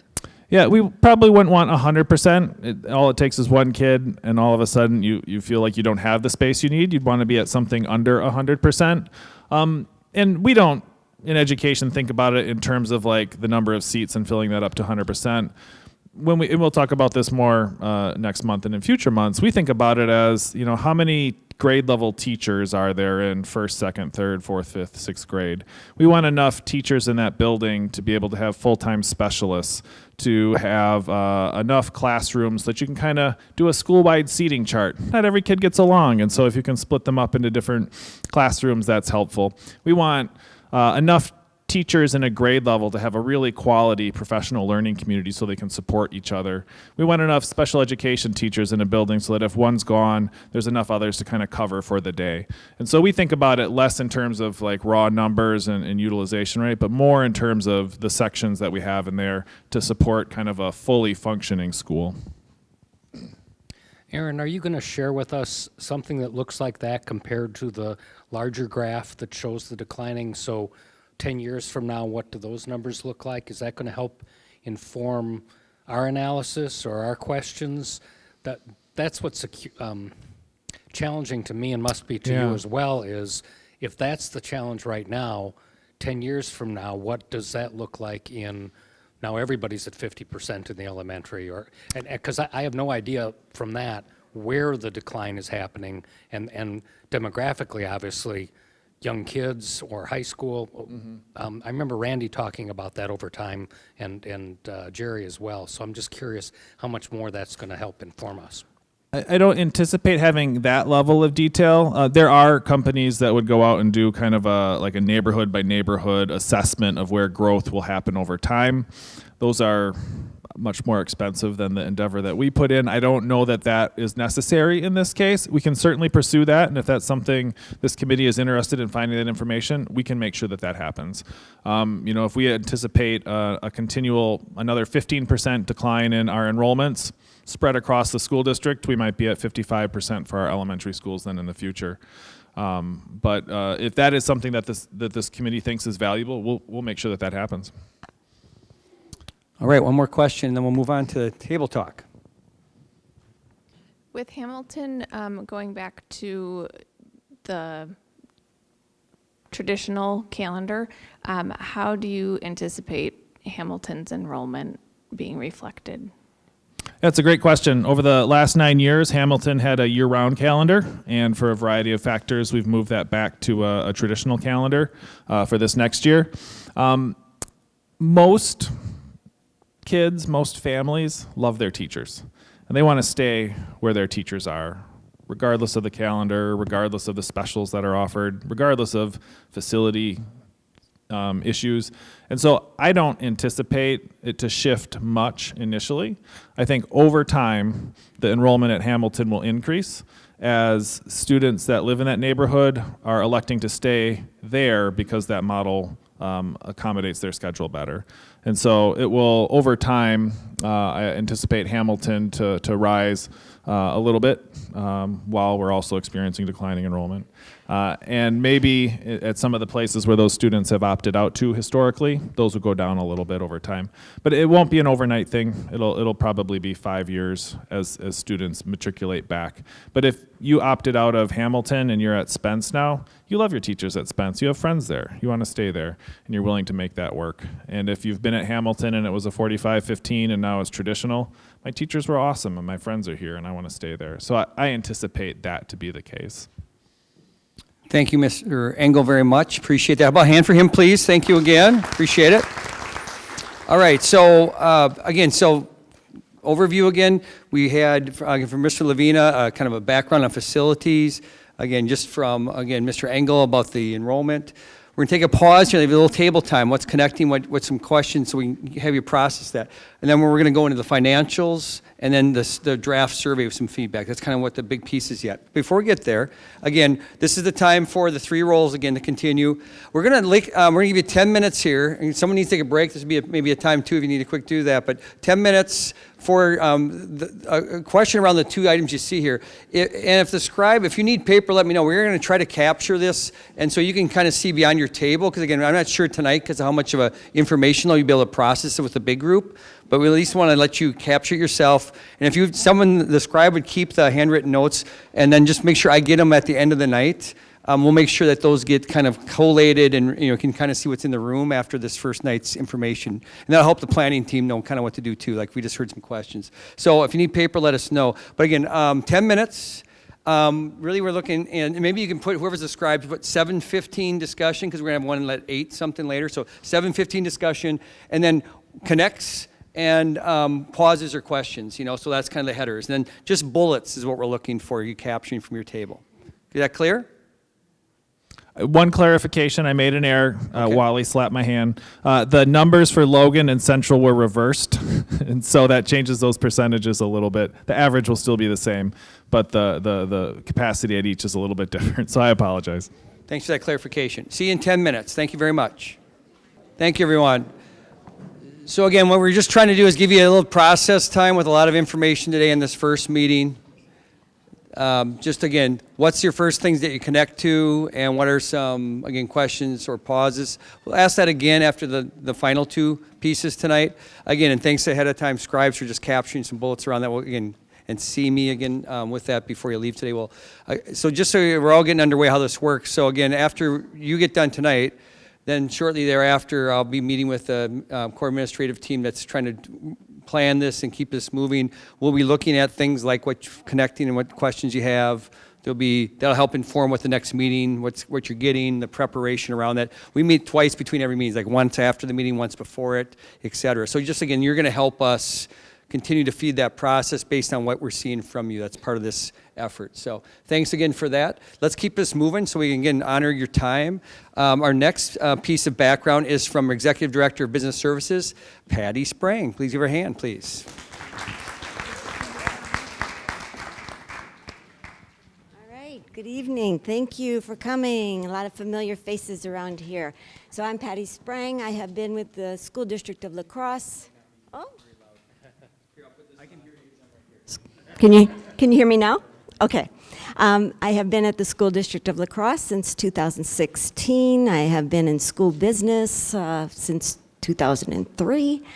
But even before that, revenue limits came into play in the school districts in Wisconsin. In 1993, the goal was to control the levies that school districts could put on their taxpayers. And they created a calculation so that our funding comes from 2 sources, state aid and the local taxpayers.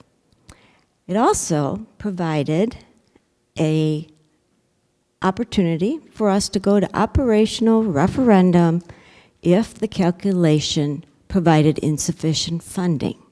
So that, I would want you to keep that in your mind, because we're going to come back to that. So our basic funding allocation is revenue limits minus the state aid equals the local property tax. So, revenue limit. Think of it as a pie. And the outer crust is defining our pie. There are two fillings, the state aid and the local property taxes. So for 2022-23, La Crosse had a revenue limit of $77 million.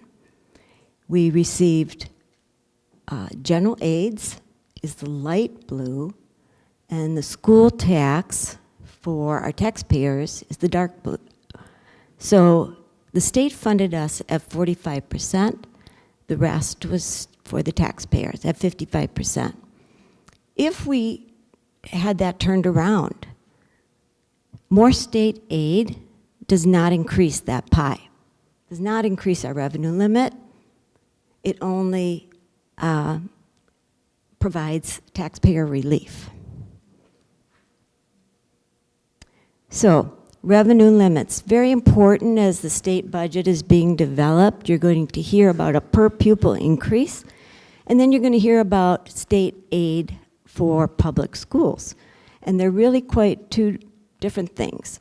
So the per pupil increase is very important because it increases the base of our revenue. It increases that pie. And as you can see, that when they started in 1993, the goal was to be aiding schools at the inflation rate. However, since 2009, that hasn't happened.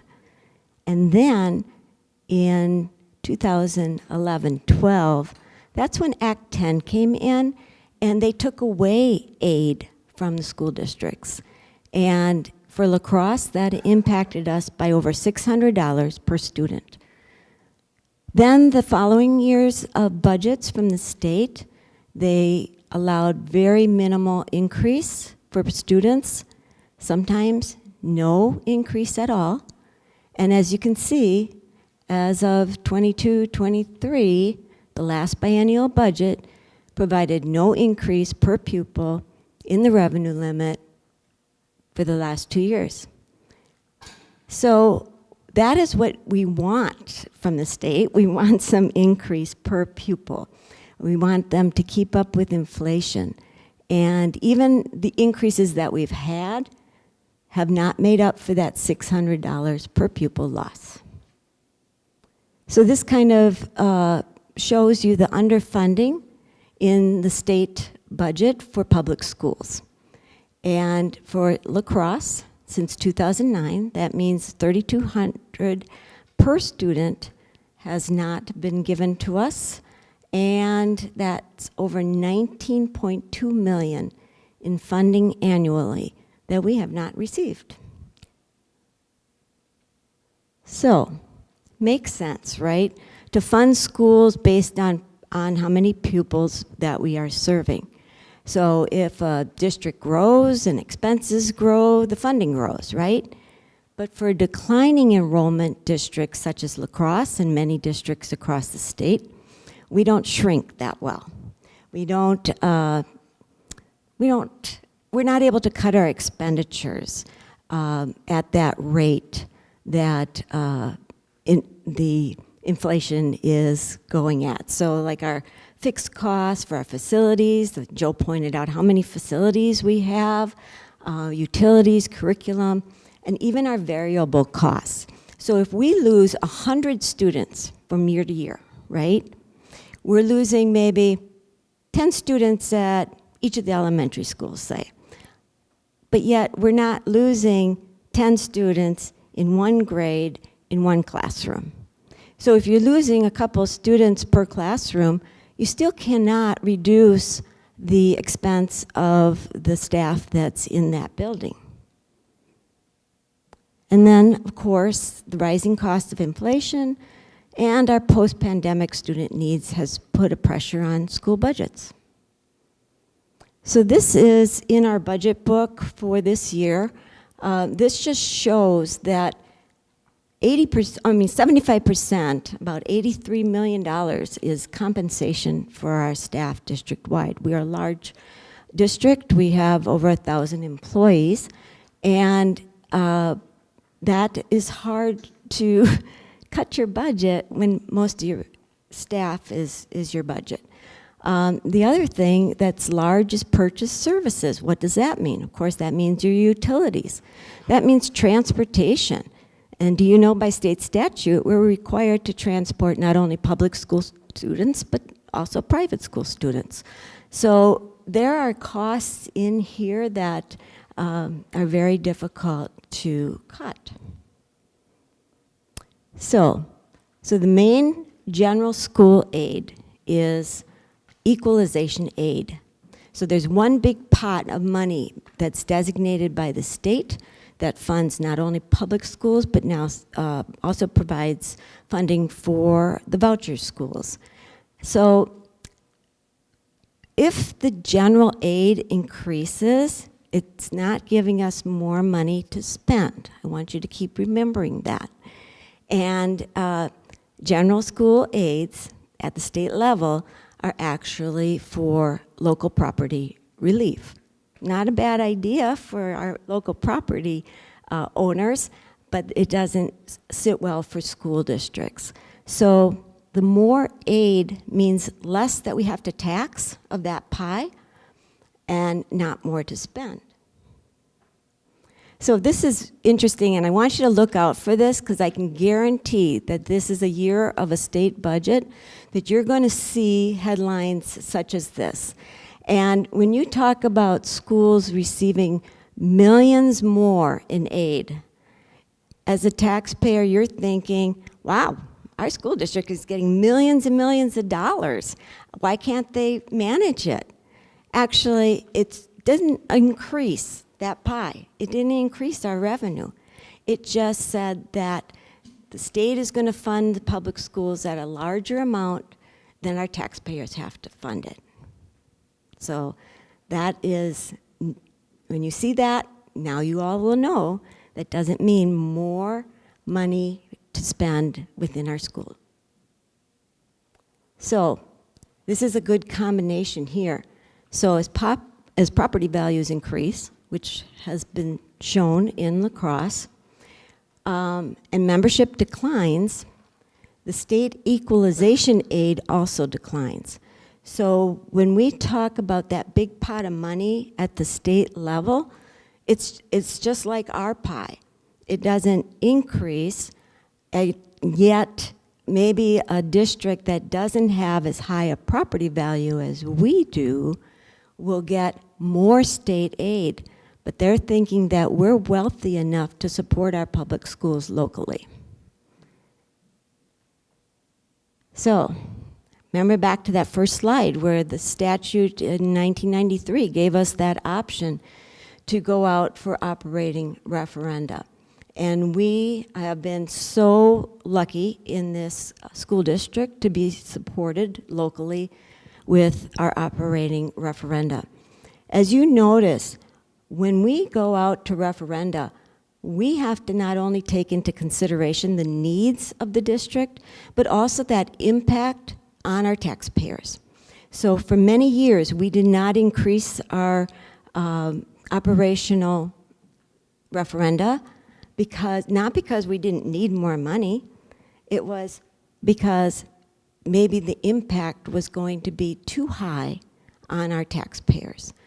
So there are years, most recently, that we've had deficit budgets, or years where you can ask any of the staff members here where we could not offer a raise at all, or even just as not as much as the cost of living. And so this goes back to what Joe and Dr. Engel have said before me, that our thoughts are always on our educational opportunities for our students, their environment, and then what is the impact on our taxpayers, and how can we have a budget that's balanced going forward as everyone would like to see, so that we can offer all the opportunities for our kids. So that's it. So we have opportunity. First off, that was pretty incredible from my view. I've seen a lot of people try to explain a school budget and financing, And I mean, it gets very complex. You did it very clearly. From my view, I mean, I have some background, but I'm just curious. Do we have some questions for Patty here? Yes, on this. We have a few minutes for some questions. What was the impact of the student voucher program? When did that start, and how did that either shrink the pie or affect the pie, as you describe it? Right. So it actually grows the pie within the revenue limit, but we then send those dollars out to the private schools. So right now, we are impacted by $1.7 million that our revenue limit increases, and whatever portion the taxpayers pay for. Yes. Other questions for Patty on the finance side of things? Okay, how about, oh yes, please. Just because of the camera, thank you. All right, Patty, I would definitely have to agree with the lesson you just gave, that I feel educated, and I know there's not enough time to keep educating us. Are there models that I wouldn't say are preferential, but are interesting for us to explore as homework, based on the limitations you just gave us in the model we live within? Is there models to explore, obviously beyond our city and school district, but as a state, that, hey, they do it maybe not really well. We'd like to say really well, but at least to investigate and say they do it different than we do it? Or is this a pretty universal model across all the states in the nation? Not in the nation, but maybe in the state of Wisconsin. These are our limitations. So, yeah, I'm not quite sure as far as other states and how they do it. So. It varies greatly. I mean, I'm no expert in it, but I'm saying getting around different places. I mean, different states have different ways of taxing, setting up the rules. We have a unique context, and I do work across systems across the state. You see people working with these same core parameters, and they have their own contexts, and so they're all working within their own context. But yes, these are the things: the revenue controls, all the things you just talked about and explained. Everyone's needing to grapple with it. Patty, you talked about purchase services as 16.8%. What does that look like for dollar amount? Well, I will tell you.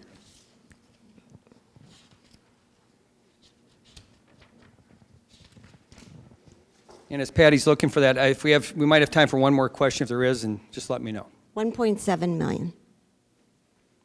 No, I'm sorry, 18 million. That's 18 million. But the vouchers themselves are the 1.7. They're part of that also. Mm-hmm. Okay, again, a lot of information tonight, but you're getting a background, and these are all factoring into the things that we need to kind of consider as we look at the recommendations out around facilities. How about a hand for Patty? Thank you so much, Patty. And this is the point where I think I'm going to have Mr. Engel, he's going to get our next person connected because Bill Foster is going to be beaming over through, everything we've been spending a lot of time on, a lot of us here the last few years, the webinar. So let me just tell you, as he's setting that up and getting connected, Bill Foster is the founder and CEO of School Perceptions. I would call them the leading survey, the provider of quality surveys and those kind of processes and tools for systems across the state. I see them being used regularly.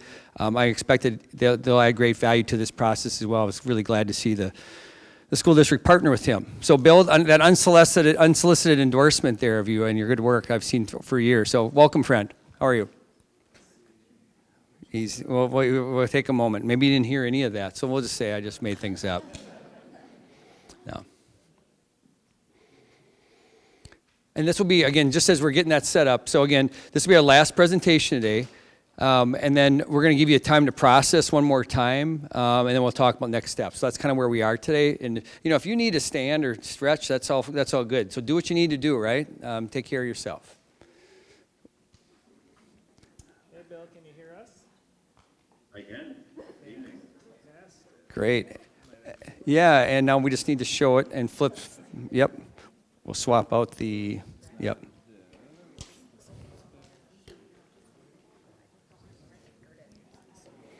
Yep. Bill, I just introduced you and I said some nice things, so just so you know. We just got to get you up on the video and then we'll be ready to go. And here he comes. Yep.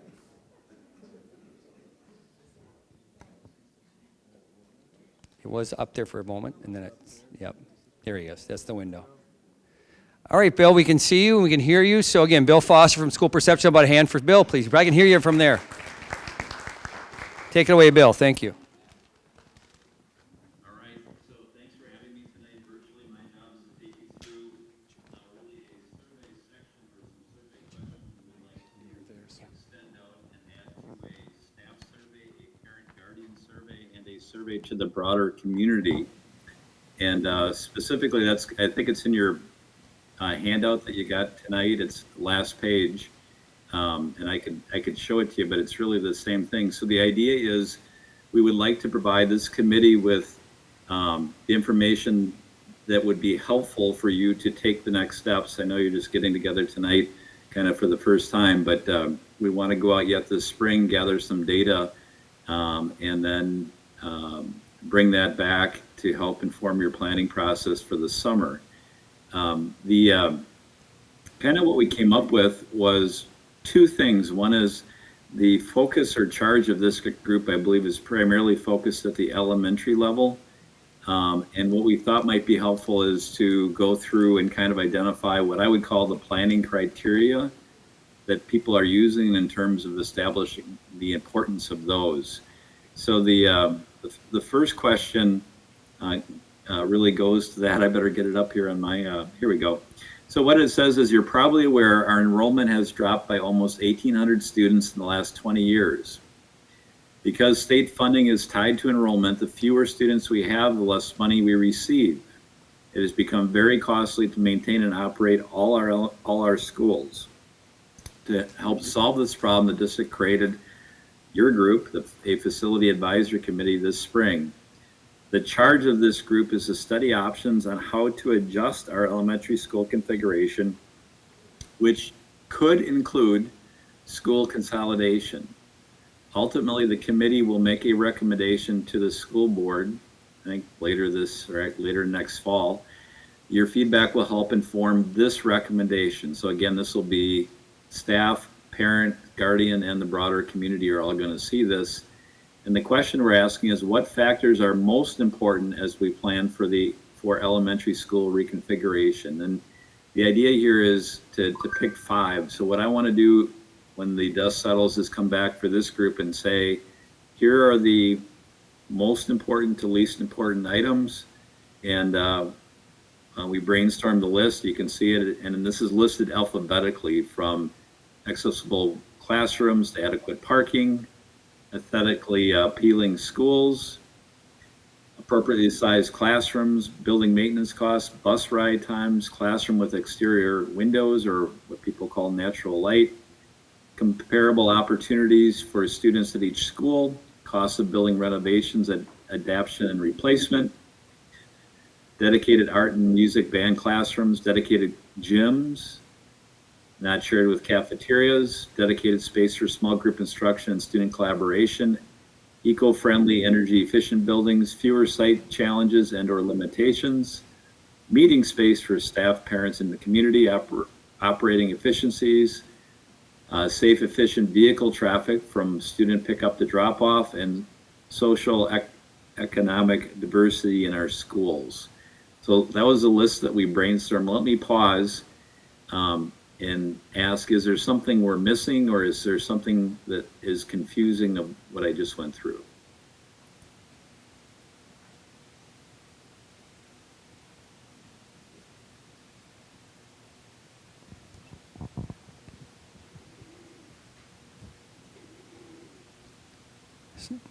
So again, this is an opportunity to kind of preview what will be going out to the community. Again, a first look at this, and this will be input. If you looked at our meeting 2 and meeting 3, the idea that our agenda, meeting 2, there might be some early sense of what's coming in from community on this. meeting 3, and so meeting 2 is next month, meeting 3 in June. We'll see the results of these sorts of factors. Again, this can be helpful in the thinking about, because you'll have to make some decisions again about recommendations about items. And so these are the factors we're thinking about right from the start. Also, as Bill, as I'm just making this point here, I'm not seeing you yet, but maybe this is giving people a process time, is again, we will be asking you tonight when we have time, is there any factor you think we're missing before we push this out? So that's partly why it's a preview, but also a check. Is you see a long list, but maybe there's something that you think is really important we should be thinking about asking that's not on the list right now in this first draft. So here's a question that's coming forward, Bill. Hi, I was just curious, based on our earlier discussion, a lot of the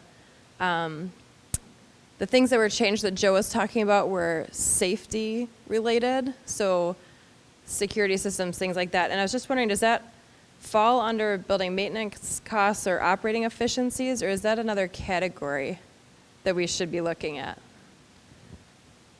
It's a good idea. We could certainly add that. So safe and secure facilities. Yeah, I mean, especially just given the nature of things that are happening in the country right now. Yeah. Okay, thank you. Very good. I'll add that.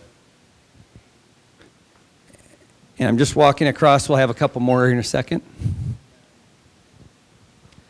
One project I know is specific to at least our area is our safe routes to school, and I'm sure maybe they are throughout other places in the state, but I know there's been a lot of initiatives and different things around that and a lot of value in our area. So I know it talks about like bus ride time, but nothing else, I mean, besides like safe, efficient vehicle traffic for pickup and drop off, but nothing targets that I can find would target maybe the walk, bike, and different work our city has done around the safe routes to school for, especially on the elementary, to get to school and that accessibility. And it'll be go ahead, Bill, first. You have a response on that? Yeah, I'm just wondering. So I'm wondering how to write that. So basically, it's not necessarily. It's really primarily students that would be riding their bikes, walking to school. That it would be accessible from. What would we call that? I guess Our community has used a lot of, and we saw it on a high school level. It was neighborhood schools, our neighborhood accessibility. I don't know if you want to put it under that. We could probably share. Doesn't our city still have, maybe Ami even can help me, do we still have a link of our safe routes to school and all that mapping? It should be out there, right? Maybe help him with some wording, yeah. Thank you. That should get us on the right path, I would think, maybe, with the right lingo that's been used. Would it be neighborhood school accessibility? Yes, perhaps. And then, I'm sure men can follow up with that too, I'm sure, right? So we got on the right thread here, I think. Thank you. We'll try to use a similar lingo that people would be tracking and resonating with. Okay? Thank you very much. There's a third one here.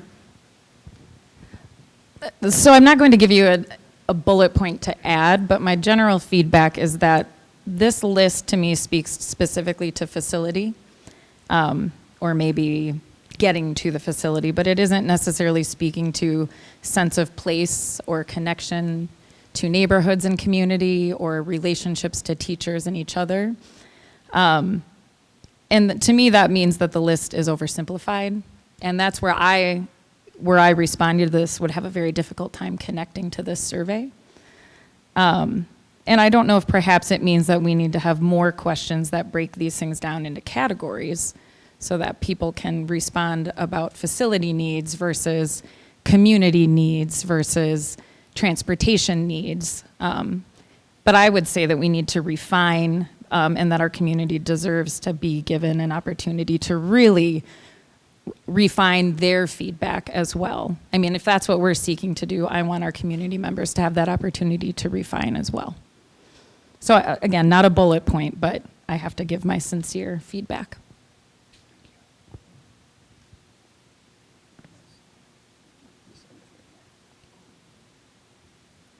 Wasn't sure, Bill, if you had a comment or just move to the next question. Yeah, I'm not sure. So I think what I heard was that the person would like at least the ability to go deeper, or we create essentially more items to evaluate. Is that kind of what I heard?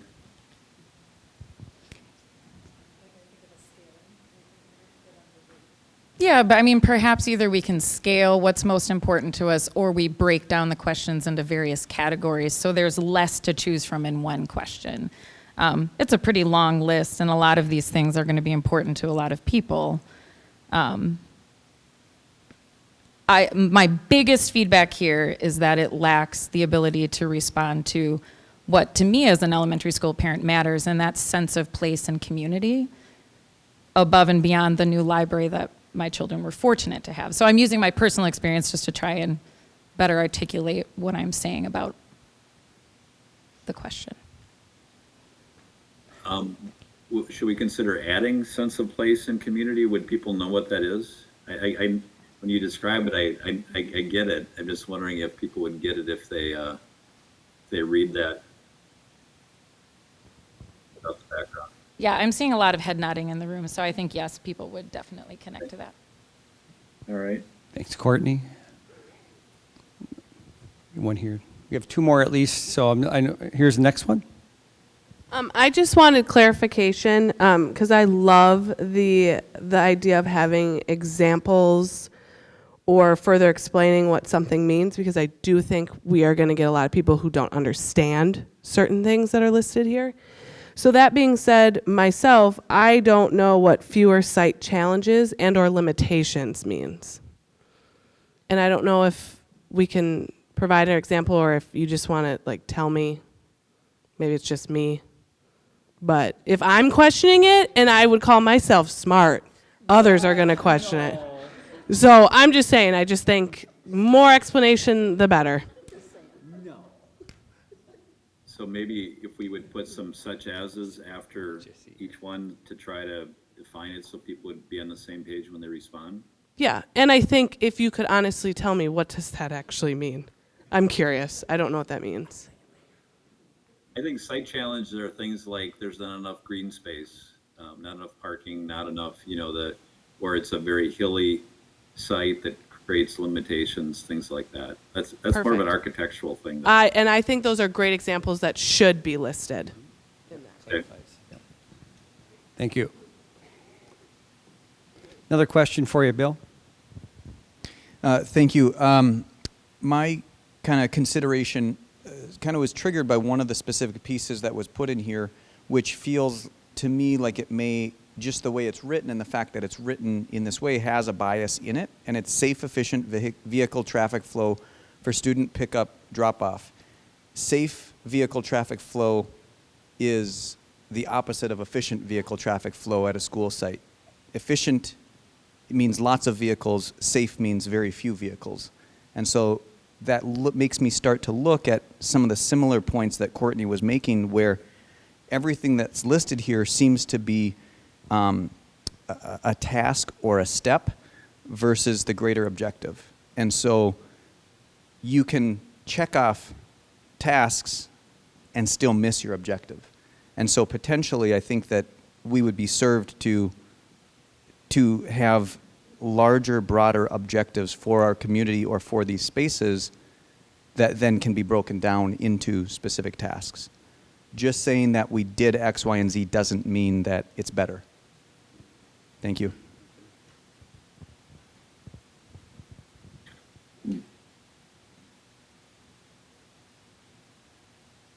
So could you give me a couple examples of, let's pick on the safe, efficient vehicle traffic flow. How would you write that to be more broad or to the objective of that? Yeah, so I would look at, from a scientific view, I'd have to identify the system, and the system being the parts that play into this. And so it might go slightly beyond the school boundary into the community, kind of some of the stuff that Anna was saying with our safe routes to school. But again, the objective of safe, efficient vehicle traffic, those objectives are that kids are safe, and transportation is convenient.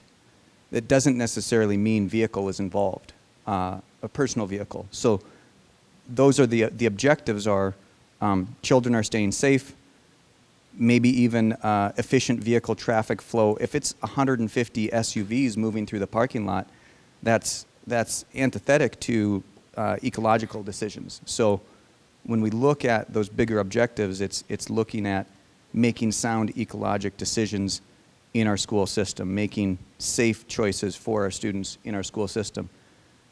A camera added at a door doesn't necessarily equal safe. Safe equals safe. So I don't know if that answers the question you have, and I know that the statements I'm throwing make your job hard. So, but that's why we're here tonight. Well, I think I would need some help probably to get it where you're, let's just play the tape forward for a second and kind of imagine the data that you're going to get and how that might be used this summer. So I think that where you're going to be, when it's a little warmer outside, you're going to be faced with the decision. We have these elementary schools, and how do we figure out which ones are better than the others? And I think what we're going to do is create essentially a scoring model where these this criteria would be established from the highest or most important to the least important, and then the group could score each school against that criteria that the community has established. So if it is safe and efficient traffic flow as one of the criteria, if that is the most important criteria, that'd be good to know. If that's on the bottom third, that would be good to know. And then you could score each school against that criteria. You know, it has it or it doesn't have it, or it's constrained in some way. That's kind of where I think we're heading with this. And I guess what I want to do is give you the data that would be helpful to go through that scoring process.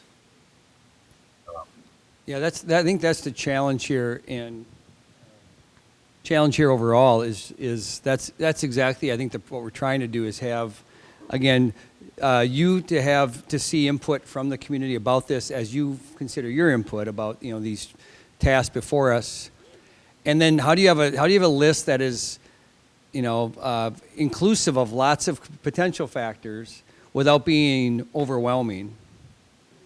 And then even when you make recommendations about, you'll have to make, we anticipate you'll need to make choices about, like, this would be a way to work on possible consolidation or possible arrangements of schools and such. You have to weigh those, option A versus B versus C around something. And it'll probably be factors like these. So again, I think the challenge for us is kind of like the Goldilocks principle. Like, how do you have an inclusive list of things without them being overwhelming? I think that's the categorization you're thinking. We're trying to think that through too. Ultimately, it's right. You're not going to be able to figure out. I just seeing how groups work and what you can kind of all take on at one point. 20 factors are going to be too much. What's a small set of the most important factors the community's viewing in making decisions like this that you should be considering versus options. So again, that's, as we're trying to muddle through this tonight and it's later in the evening, just know that is the challenge. It's trying to find, so yes, the feedback's really important, and try to do our very best in creating a list and help people understand that and maybe get, what does that thing mean? At the same time, we're trying to, ultimately it's going to be looking at that feedback, helping you choose among this long list into a shorter list that will be helpful for you to make informed decisions with at least knowing that you're not, just not my idea. This is what the community's thinking about this too, and how we are trying to use that as part of our process and making recommendations. So yeah, I think we may have one more time, and then we're going to process more, or maybe two, but I would like to get us moving just a little table time if we can. But here's another comment or question, Bill. I apologize because I already talked, but as you were talking and I started to see this in a different sense of, if this were a criteria to balance each school against a ranking, how would this inform that? The first thing that came to mind was a lack of geographic accessibility.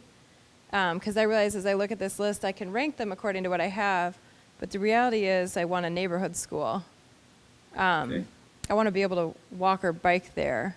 So somebody could tell me that I have lots of shiny things, but if they took away my neighborhood school, that would change my perspective on decision making. So I feel like if there's some way to put that in, I think there's a real geographic accessibility that also equates to equity that would be really necessary. Okay. Thank you very What much. I'm hearing, I need to add that neighborhood school concept and kind of describe that. The challenge is your neighborhood school, I suspect, might be different than somebody else's neighborhood school. But it's that feeling or that accessibility from the neighborhood is what we need to capture, and that would be an important criteria. I'll get that, and then I will also add the. I think someone mentioned the safe and secure facility is an important criteria. We'll get that added, and then this sense of place, kind of that feeling. Work on that. So I'm sorry to speak again as well, but what I'm seeing here is that there's two ways of approaching our decision making, and one is a data-driven approach. And it isn't necessarily that data isn't important, but in addition to the data, we also need the narrative piece. I have a background in college admissions, so I guess what I would say is when I read applications, I would first look at the data. What is the ACT? What's the GPA? But I was fortunate to work for a university that did a holistic review application. So beyond the data, we then got to dig into the story.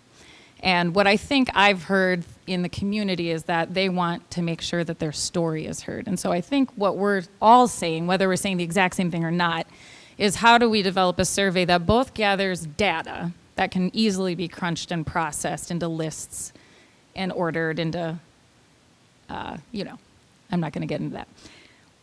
And how do we gather the narrative so that we can balance those two pieces together? So we can see that, yes, our community members would like to have XYZ in terms of facility, transportation access, et cetera, but then they also have the opportunity to tell us what is their story about how they connect to their school and how schools connect to our greater community. So I don't know if that helps you, but that's what I'm seeing people addressing right now. So some sort of free response, storytelling, qualitative data to help augment or complement the quantitative data. Correct. And at our table, we have some category ideas. One is facilities, one is transportation, and the other would be connection to community. We might have to play with that one, but those are the three overarching categories that I think we're initially seeing. And the connection to community is probably where the narrative comes in. But we may even have to ask people to rank which of those is most important to them. What is most important to you? Is it the quality of your facility, or is it the connection to your school, your teachers, and your neighbors within your school? Is it how easily your children can get to school? And if so, is it easy because they can jump on a bus and get there and you don't have to drive them, or you live really far away and you need that bus? Or is it's 8 blocks away and we can walk there, or it's 1.5 miles and we can bike there? So I think you're going to see that our community has very high expectations for how we have this discussion, which does, like Jed said, make your job harder. So I apologize for talking, but I'm trying. I always make my job one of listening to try and problem solve, and so I'm just offering you some of my problem solving ideas. We have one more bill, and then we're going to, again, just for time, just know that one of the things we're going to give you a little time for, if there's any other factors that haven't had a chance to share, that'll be part of what you could capture at your table. So just know that, and Skip. Steve, it seems that the survey is so concentrated on only elementary changes, and I know we've had a debate as a community about 2 high schools, and not to regurgitate that, but all this data that we've been given lends that in 16 years, both middle schools will be barely over 50% capacity. Both high schools will be barely over 50%. 75% of all of unmet capital needs are at the 2 high schools. So something needs to be on the table, it seems to me, about where the line's drawn between elementary and middle school at minimum. And that's not to regurgitate the debate that we had as a community about 2 high schools, but this is not sustainable. The school district, the school board's been telling us this. We've known it for a long time, but we've got 72 million of unmet capital needs at the 2 high schools, and both high schools are going to be at 50%. The 2 middle schools are going to be at 5%. It's not just about elementary schools. It may be where you draw the line between elementary, middle, and high school. That's radical, I understand. I don't have kids in the system, so I'm just dealing with numbers. So the emotion's not there for me. But I don't see how this is sustainable over 10 years. And I don't know how Joe, you're going to address 72 million of unmet capital needs at the two schools, at the two high schools. So all I'm saying for the survey is the level of consolidation may need to be where the boundary is in enrollment between elementary, middle, and high school. And I know some districts have done that across the country, but I don't know how to even ask that question. But it seems that it's not dealing with everything that we've got on our task list. Sorry. Thank you, Steve. Okay. So thanks for that input, and we have some processing to do here. So, and you do too at the table. So as Aaron is swapping through the last computer, back to the slide. So here's what I'm going to just tell you right now. We're gonna take about 10 minutes again to capture at your table before then we'll wrap things up. So what we're looking for. Stay with me just for a moment, please, if you can. We're looking for, again, the last two pieces. So Patty gave you the district financial overview. If there's anything particularly around that most connects or that causes pauses or questions, or with what you just heard Bill share with Bill Foster again about the draft survey questions and approach. You already gave some feedback on that quite a bit, but there might be something else beyond that was just shared. So again, these are A or B. If you're the scribe, put 8-10 discussion right here. I'm gonna give you 10 minutes on this, and then we'll come back in 10. And again, then scribes, just know, again, I want to, if you can hand those off to me before you leave tonight, we'll collate all that. And after 10 minutes, when we come back, we'll wrap up and talk about next steps and get you on your way by 8:30, okay? Thank you very much. All right, friends. Well, come on back, please. Yeah, fascinating. Fascinating conversations today, big ideas. I want to make a comment or two, and then we'll close this up and get you your feedback from the meeting, et cetera. So, yeah, as we said, it's a big information load today. So just kind of what we were trying to do, and hopefully it hit its mark, we were trying to give you, besides the sense of the task, we're trying to give you a sense of, okay, so some of the big factors, just, we have facilities challenges, like we have a lot of needs, more than we can put money in for the reasons you saw Joe talk about. We have this enrollment decline, which factors into the pie and the ability to provide the programs and services that people want, et cetera. All that fits in.